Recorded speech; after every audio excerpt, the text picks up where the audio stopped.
Bubba said something super insightful. Like, we're sitting there, we're eating lunch, whatever.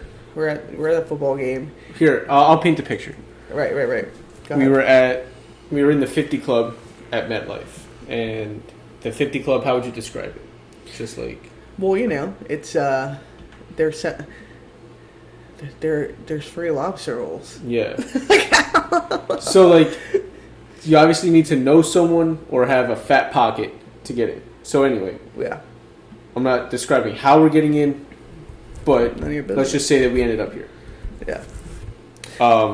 So that's the picture. Go. Yeah. So it's a ritzy part that's nice. Like, it's not a stadium. Like, it's a little VIP lounge of the whatever. And we're sitting there. And People who eat here go to the box seats upstairs. Yes, exactly. Let's go. Let's say that. All right, and that's not necessarily who we are. But Literally. he looks at me and he goes, "Can you imagine, like, what'd you say, like, So I 1 said- month ago I was like, I was at my one." lowest point, and I'm not getting into specifics. It's Right. not my cup of tea. But a month ago tomorrow, I was at my lowest point. And I'm sitting there, and you saw me at that point. Yeah. And I'm just... I lost sleep about him at that point. Yeah. That's the lows we're talking, So,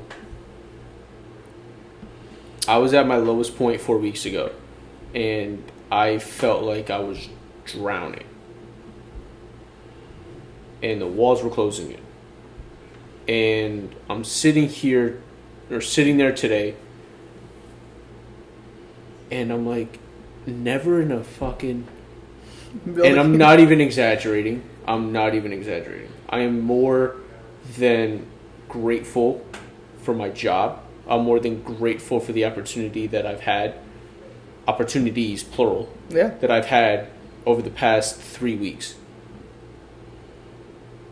Never in a million years would I have been able to imagine just the 180 my life has taken in the past month.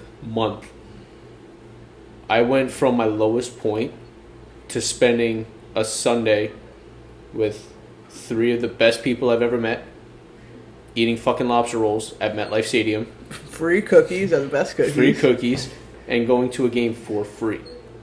And just having a fucking great day. Having a great time. That was honestly, this is... It was cold as shit. But it was I had a fucking hand warmers blast. in my fucking shoes, dude. Listen, I'm gonna tell you what, like, it's one of those moments, like I said, I'll look back on this day, like, I've been to plenty of games, plenty of sporting events, but it was just a really good fucking day. And I've had lows. Yeah. And we were talking about peaks and pits. Every day has a peak and a pit. So just remember that. And every month has a peak and a pit. Every week has, peaks and pits.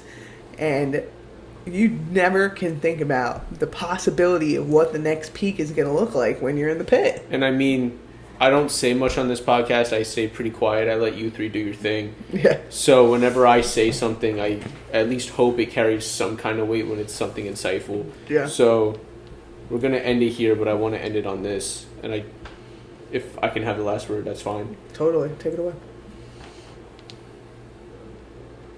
You never know where your life is going to go.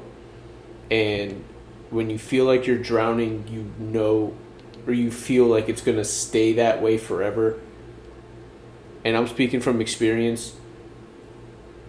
When you surround yourself with great people and you open yourself up to opportunities that you never would have expected, you can definitely turn that low into the highest high. And it's the best fucking feeling because you can look back at that high moment at your next low point and just understand and remember that you came from a low point before that.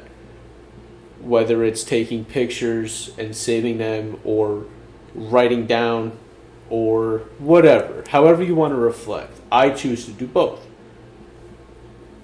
Being able to reflect on your highs when you're at your lowest points just reminds you that there is light at the end of the tunnel, and it's dark and it's scary and you don't know which way's up or down, but trust me when I tell you, there's an opposite for everything. And your low has a high. So just ride that fucking bitch out. Do what makes you happy. Surround yourself with great people. Audit your people. Audit the people around you. Make sure that they can help fucking pick you up and they're not just there for your highs. And just ride that bitch out because your high's coming, trust me. And if you're in your high, don't take that shit for granted. You still have to work your fucking ass off and just enjoy your high while you're there, but it's back to work tomorrow.